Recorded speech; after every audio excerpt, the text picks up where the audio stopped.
Syllabus copy कर लें। ये रहा आपका डिप्लोमा का सेंटर ऑफ ग्रेविटी का सिलेबस, ठीक है। तो सिलेबस में क्या है आपका कंसेप्ट है, definition of centroid of plane figures, centre of gravity of symmetrical solid bodies. उसके बाद हम लोग डिटरमाइन करेंगे determination of centroid of plane and composite lamina using moment methods only, and centre of centroid of bodies with remove portion. Remove portion का क्या मतलब हुआ कि कोई भी एक ऐसी बॉडी है, मान लो कोई सर्कल है या स्फीयर है, उससे हमने कोई पार्ट कट करके निकाल लिया, तो फिर उसका हम लोगों को सेंटर ऑफ ग्रेविटी या सेंट्रॉइड निकालना होगा।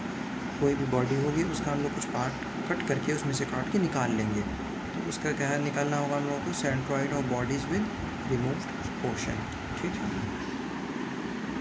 उसके बाद आता है determination of centre of gravity of solid bodies like cone, cylinder, hemisphere, sphere, composite bodies and bodies with portion removed. ये भी वही है, कोई बॉडी है उसको काट के निकाल लेंगे हम लोग। तो ये सारा आपका सिलेबस है, और इसके सबको आपको सिंपल प्रॉब्लम्स करने हैं, बस ज़्यादा हैवी और ज़्यादा लेंदी प्रॉब्लम्स नहीं करने हैं, सिंपल क्वेश्चंस को हल करना होगा, ठीक है। तो ये आपका सिलेबस हो गया चैप्टर 5 का सेंटर ऑफ ग्रेविटी, ठीक है। अब आते हैं हम लोग सेंट्रॉइड क्या होता है और सेंटर ऑफ ग्रेविटी, दोनों में क्या अंतर है, दोनों एक ही चीज़ है या दोनों में डिफरेंस है। तो सेंट्रॉइड की जो डेफिनेशन मैंने यहाँ लिखी हुई है, इस पर ज़रा सा आप लोग गौर डालिए। तो सेंट्रॉइड और सेंटर ऑफ ग्रेविटी में कोई ज़्यादा अंतर नहीं होता है, सेंट्रॉइड में और सेंटर ऑफ ग्रेविटी में कोई डिफरेंस नहीं होता है। हालांकि उसको हम लोग बस डिफरेंट बॉडीज़ के लिए अलग अलग तरीके से कहते हैं। जैसे प्लेन फिगर्स के लिए, 2D फिगर्स के लिए, जैसे रेक्टेंगल है, ट्रायंगल है, त्रिभुज है, आपका चतुर्भुज है, तो ये जो है आपका 2 डायमेंशनल फिगर्स है, 2 डायमेंशनल बॉडीज़ है ये। तो उस केस में हम लोग सेंट्रॉइड टर्म यूज़ करेंगे। और सॉलिड बॉडीज़ के लिए जैसे कोन, स्फीयर, हेमिस्फीयर, बेलन, सिलेंडर, क्यूबॉइड, इन सब के लिए हम लोग जो है centre of gravity term use करेंगे। कुछ ऑथर्स जो हैं सेंटर ऑफ ग्रेविटी और सेंट्रॉइड दोनों को एक ही साथ यूज़ करते हैं, कोई सेंटर ऑफ ग्रेविटी मेंशन कर देता है, कोई सेंट्रॉइड मेंशन कर देता है। तो सेंटर ऑफ ग्रेविटी और सेंट्रॉइड में बस बेसिक डिफरेंस ये है कि सेंट्रॉइड जो है हम लोग 2 डायमेंशनल बॉडीज़ के लिए, 2 डायमेंशनल फिगर के लिए मेंशन करते हैं, लिखते हैं, कहते हैं, सेंट्रॉइड टर्म यूज़ करते हैं। It is used for 2 dimensional bodies like rectangle, triangle, square, we use centroid term, and for 3 dimensional bodies like solids we use center of gravity term, ठीक है। 3 dimensional bodies for example like cone, cylinder, बेलन, sphere, गोला, ये सब 3 dimensional bodies हैं। तो centroid की definition क्या है, इसकी परिभाषा, it is a point at which whole mass of the body is suppose to be concentrated. Centroid क्या होता है, it is a point at which whole mass of the body is suppose to be concentrated. यही same definition मैं आपको centre of gravity के लिए भी बताऊंगा। तो दोनों की डेफिनेशन सेम है, बस अंतर कहाँ पे आता है कि हम लोग किसके लिए कह रहे हैं। 2 डायमेंशनल बॉडीज़ के लिए हम लोग कहेंगे सेंट्रॉइड टर्म का यूज़ करेंगे, और 3 डायमेंशनल बॉडीज़ के लिए हम लोग सेंटर ऑफ ग्रेविटी का टर्म यूज़ करेंगे। डेफिनेशन दोनों की सेम है, अंतर सिर्फ बोलने में है, जब हम किसके लिए बोल रहे हैं, ठीक है। आगे चलते हैं। उसके बाद हमारा जो आगे है प्लेन फिगर्स। प्लेन फिगर्स क्या होता है, like triangle, quadrilateral and circles, they are plane figures, है ना। चतुर्भुज, त्रिभुज, है ना, ये क्या है, प्लेन फिगर्स है। And have only areas but no mass. तो ये जो हमारे प्लेन फिगर्स होते हैं इनका मास होता है नहीं होता है, सिर्फ इनका क्षेत्रफल होता है। They have only areas but not mass. Centre of area of such figures is known as centroid. तो सेंट्रॉइड को हम लोग ऐसे भी डिफाइन कर सकते हैं, ऐसे भी कह सकते हैं कि the centre of area of figures is known as centroid. तो वो फिगर्स जिसका खाली एरिया होता है, मास नहीं होता है, तो उनका जो सेंटर ऑफ एरिया होता है उसको हम सेंट्रॉइड कहते हैं। The method of finding out the centroid of a figure is same as that of finding out the centre of gravity of a body. तो दोनों का तरीका सेम है, दोनों का सेंट्रॉइड निकालने का या सेंटर ऑफ ग्रेविटी निकालने का, दोनों को निकालने का, दोनों को फाइंड आउट करने का तरीका सेम है। In many books authors also right centre of gravity for centroid and vice versa. जैसा कि मैंने आपको पहले बताया था कि क्या होता है, मैनी ऑथर्स, बहुत सारे ऑथर्स क्या करते हैं, सेंटर ऑफ ग्रेविटी को सेंट्रॉइड की जगह यूज़ कर लेते हैं कभी कभी, और कभी कभी वो सेंटर ऑफ ग्रेविटी की जगह सेंट्रॉइड यूज़ कर लेते हैं और सेंट्रॉइड की जगह सेंटर ऑफ ग्रेविटी यूज़ कर लेते हैं। तो इसमें कोई इशू नहीं है, बेसिक डिफरेंस आपको पता चल गया कि हम लोग 2D के लिए यूज़ कर लेते हैं सेंट्रॉइड और 3D बॉडीज़ के लिए सेंटर ऑफ ग्रेविटी। ठीक है, सेंट्रॉइड को मैंने जैसा आप लोगों को पहले बता दिया था 3D बॉडीज़ के लिए यूज़ करते हैं, जैसे सिलेंडर के लिए और क्यूब के लिए। क्यूब और सिलेंडर क्या है, क्यूब, सिलेंडर, स्फीयर, कोन, ये सब क्या है, सॉलिड है, 3 डायमेंशनल बॉडीज़ हैं। तो डेफिनेशन क्या होगी सेंटर ऑफ ग्रेविटी की, जैसा कि मैंने आपको पहले बताया, सेंटर ऑफ ग्रेविटी और सेंट्रॉइड दोनों की डेफिनेशन सेम होती है। It is a point at which whole mass of the body is suppose to be concentrated. It is used for solid 3 dimensional bodies. ठीक है, it may be pointed out that every body has one and only one centre of gravity. तो ये आपको याद रखना है कि चाहे कोई भी बॉडी हो, किसी भी तरीके की बॉडी हो, उसका सिर्फ एक ही सेंटर ऑफ ग्रेविटी होगा। सेंटर ऑफ ग्रेविटी मतलब कि हम लोग वो पॉइंट कंसिडर करते हैं, वो पॉइंट होता है, हम लोग उस पॉइंट को सपोज करते हैं कि at that point whole mass of the body is suppose to be concentrated. ये एक ऐसा बिंदु होता है जहाँ पे पूरे बॉडी का, किसी भी वस्तु का पूरा भार उस पॉइंट पे लाई करता है। हम सपोज करते हैं कि वहाँ पे कंसनट्रेटेड होता है एक पर्टिकुलर पॉइंट पे, तो ये एक ही पॉइंट होगा, कोई 2-4 पॉइंट नहीं होंगे। तो किसी भी वस्तु का एक ही सेंटर ऑफ ग्रेविटी होता है। It will have only one and only one centre of gravity. All bodies will have only one and one centre of gravity. ठीक है, किसी भी वस्तु का एक ही सेंटर ऑफ ग्रेविटी होता है। उसके बाद हम लोग आगे चलते हैं, ये है methods. Centre of gravity find out करने के डिफरेंट मेथड्स। तो क्या है, सेंटर ऑफ ग्रेविटी में भी found out by any one of the following methods. जो मैंने मेथड्स यहाँ पे लिखे हुए हैं, इनमें से किसी भी मेथड से आप centre of gravity find out कर सकते हैं, by geometrical considerations, by moment methods and by graphical method. तो ग्राफिकल मेथड जो है वो आपको नहीं पढ़ना है, वो आपके कंटेंट में नहीं है। हम लोग जो है बाय ज्योमेट्रिकल मेथड और बाय मोमेंट्स मेथड से सेंटर ऑफ ग्रेविटी का मान ज्ञात करेंगे। तो हम लोग को मोमेंट मेथड पे ध्यान देना है और ज्योमेट्रिकल कंसिडरेशन पे ध्यान देना है। ये तीनों क्या है, ये तीनों these are the methods which can be used to find out the centroid और centre of gravity for any body. ठीक, उसके बाद हम लोग आगे चलते हैं।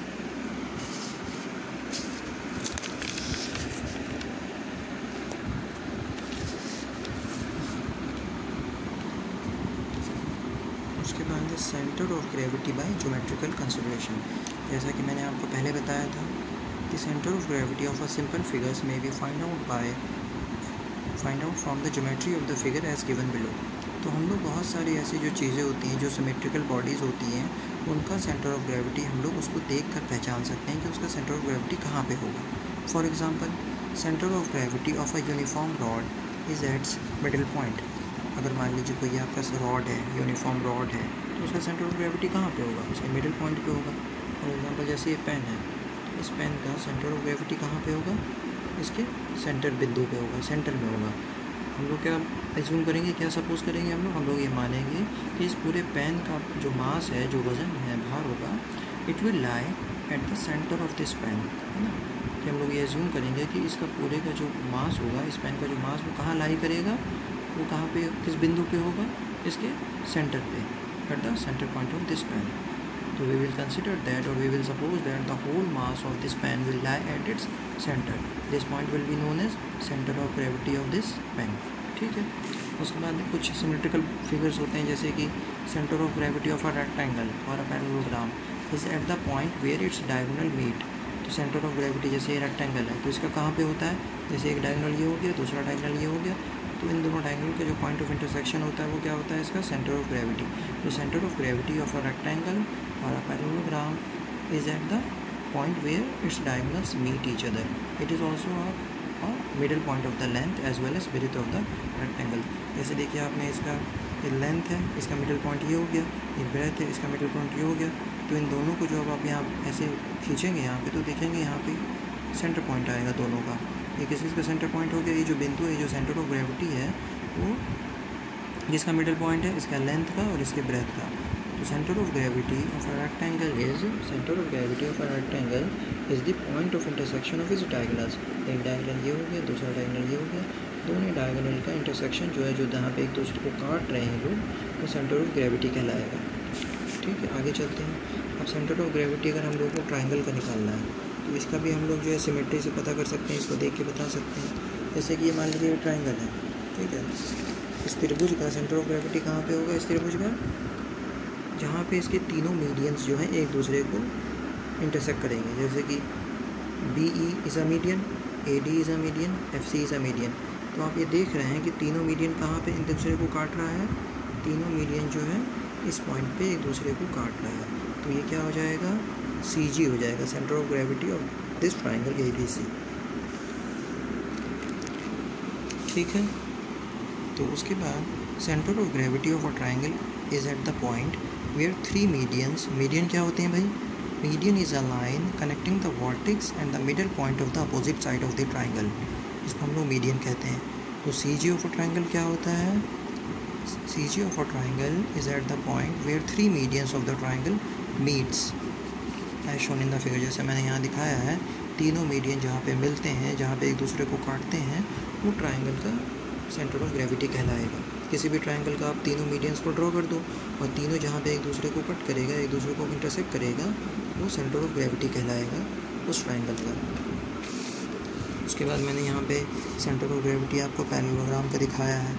पैरेललोग्राम का सेंटर ऑफ ग्रेविटी कैसे निकालेंगे हम लोग, द CG और centre of gravity of a trapezium with parallel sides A and B is at a distance of h/3 into a plus 2a upon a plus b measured from the side B। इस side से आप नापोगे तो इस side से, हालांकि देखिए इस side से आप इतना ऊपर जाओगे तो यहाँ पे CG होगा ट्रेपेजियम का, वो दूरी कितनी होगी यहाँ से यहाँ तक की दूरी, ये दूरी हो जाएगी h/3 into a plus 2a upon b plus a। b जो है यहाँ से यहाँ तक की दूरी है, a यहाँ से यहाँ तक की दूरी है, h दोनों पैरेलल साइड्स के बीच का दूरी है। ठीक है, तो यहाँ से हम लोग जो है सेंटर ऑफ ग्रेविटी ट्रेपेजियम का फाइंड आउट कर लेंगे इस फॉर्मूले के द्वारा। इस सूत्र को यूज़ करके हम लोग इसका सेंटर ऑफ ग्रेविटी निकाल सकते हैं। अब आगे चलते हैं हम लोग, centre of gravity semi circle का। ये देखिए आपको यहाँ पे एक सेमी सर्कल दिख रहा होगा, जो the centre of gravity of a semi circle is at a distance of, तो ये देखिए एक सिमेट्रिकल फिगर है ना, ये एक सिमेट्रिकल है। और सेंटर ऑफ ग्रेविटी जो होता है वो होता है, it is the point of intersection of X axis symmetry और वाई एक्सिस सिमेट्री। तो देखिए Y axis of symmetry of this figure will be this line and X axis symmetry of this figure will be this line. तो इन दोनों का intersection यहाँ पे हो रहा है और ये सेंटर ऑफ ग्रेविटी हो जाएगा इस फिगर के लिए। तो ये जो होगा centre of gravity of this semi circle will be at a distance of 4r/3π from centre of the semi circle. ये जो सेंटर है, जो सेंटर बिंदु जो है, ये इस बिंदु से सेंटर ऑफ ग्रेविटी की दूरी कितनी होगी, वो होगी 4r/3π। ठीक है, r क्या है यहाँ पे, r जो है यहाँ पे रेडियस ऑफ सेमी सर्कल है। ठीक है ना, तो ये हो जाएगा आपका 4r/3π the distance of centre of gravity from this centre. क्योंकि अगर आप देखें इस सर्कल सेमी सर्कल को देखें तो इसका जो बैलेंस पॉइंट होगा, बैलेंस पॉइंट किधर आएगा, इन दोनों के बीच में यहाँ पे कहीं आएगा। एक्स एक्सिस के लिए और वाई एक्सिस के लिए ऊपर आपको जाना पड़ेगा। तो ये कितना ऊपर जाना पड़ेगा आपको, 4r/3π। तो यहाँ से आपको ये जो बिंदु है G दिख रहा है आपको, ये सेंटर ऑफ ग्रेविटी निकल जाएगा सेमी सर्कल के लिए। ठीक है, उसके बाद जैसे आपको सेंट्रॉइड निकालना है ट्राइंगल का और उसको एक्स एक्सिस और वाई एक्सिस में शो करना है आपको, है ना, कार्टेशियन सिस्टम में शो करना है आपको कोऑर्डिनेट में, तो वो कैसे निकालेंगे हम लोग को। तो ये हम लोगों को कुछ चीज़ें याद रखनी होंगी। जैसे ये ट्राइंगल है, इस ट्राइंगल को मैंने ड्रॉ किया, ये यहाँ पे इसका ओरिजिन है, यहाँ से यहाँ तक की दूरी b है, यहाँ से यहाँ तक की टोटल दूरी h है, हाइट है इसकी, ये इसका बेस है। तो इसका जो है एक्स एक्सिस, ये वाई एक्सिस सिमेट्री हो गया, ये एक्स एक्सिस ऑफ सिमेट्री हो गया, एक्सिस ऑफ सिमेट्री। ये दोनों जहाँ मीट कर रहा है ये कहलाएगा centre of gravity of this triangle. ठीक है, तो आपको याद क्या रखना है कि इस तरह के जो ट्राइंगल अगर है, आपका जो ट्राइंगल है तो सेंटर ऑफ ग्रेविटी जो है b/3 and h/3 are with respect to 90 degree corner. तो यहाँ पे जो 90 डिग्री कॉर्नर है, इस कॉर्नर से ये जो सेंटर ऑफ ग्रेविटी की दूरी होगी वाई एक्सिस पे वो h/3 होगी और वाई एक्सिस के लिए ये b/3 होगी। तो b/3 इधर जाइए, h/3 इधर जाइए, तो ये आप देखेंगे कि यहाँ पे सेंटर ऑफ ग्रेविटी इस ट्रायंगल का आ जाएगा। और अगर हम लोग ऑरिजिन के रिस्पेक्ट में बताएं, अगर जो हमारे ये ऑरिजिन है x and y are with respect to origin, तो ऑरिजिन के रिस्पेक्ट में कितना हो जाएगा भाई, यहाँ से यहाँ तक हो जाएगा आपका x एक्सिस ऑफ सेंट्रॉइड और this will be y axis of y coordinate of centre of gravity. तो ये हो जाएगा आपका यहाँ से यहाँ तक की दूरी कितनी होगी भाई, टोटल अगर b है तो b/3 माइनस कर दोगे तो यहाँ से यहाँ तक कितना आ जाएगा, b माइनस b/3। और ये टोटल यहाँ से लेके यहाँ तक h है तो h/3 माइनस कर, ये हो जाएगा आपका h/3। यहाँ से यहाँ तक जो है h/3 है, तो इसमें से ये h-3 नहीं करेंगे, ये सिर्फ इतना होगा आपका h/3। ठीक है, ये h/3 नहीं होगा, h-3 नहीं होगा, h/3 होगा सिर्फ। तो ये आ जाएगा आपका सेंट्रॉइड ऑफ दिस ट्राइंगल कितना हो जाएगा, यहाँ पे हो जाएगा centroid of this triangle will be with respect to origin कितना हो जाएगा, यहाँ से यहाँ तक आपको कितना मूव करना है 2b/3 और ऊपर कितना जाना है h/3। तो ये जो है आपका ये है आपका सेंट्रॉइड इस ट्रायंगल के लिए। ठीक है, उसके बाद हम लोग चलते हैं आगे सेंट्रॉइड ऑफ अ रेक्टेंगल। तो ये फिगर देख के ही आपको क्लियर पता चल रहा है, ये मैंने कोऑर्डिनेट सिस्टम में दिखा रखा है इसको, इस ट्रायंगल को, और उसका एक वर्टेक्स ऑरिजिन पे आ रहा है। तो यहाँ से यहाँ तक का जो सेंटर होगा वो x एक्सिस बताएगा, x कोऑर्डिनेट ऑफ सेंट्रॉइड बताएगा, और इसका जो सेंटर पॉइंट होगा वो y axis of coordinate centroid बताएगा। तो ये हो जाएगा यहाँ से यहाँ तक h/2 और यहाँ से यहाँ तक हो जाएगा b/2। तो सेंट्रॉइड कितना हो जाएगा रेक्टेंगल का, b/2 और h/2। ठीक है, ये क्लियर है आपको, b/2 और h/2 यहाँ पे हो जाएगा सेंटर। ये सेंटर जो है ये सेंट्रॉइड कहलाएगा। तो विद रिस्पेक्ट टू ऑरिजिन इसकी कितना क्या कोऑर्डिनेट हो जाएगा इसका, इसके कोऑर्डिनेट सिस्टम में अगर बताओगे आप तो b/2 और h/2 हो जाएगा। तो यहाँ तक हम लोगों ने क्या किया, सेंट्रॉइड निकाला एक ट्राइंगल का और एक रेक्टेंगल का।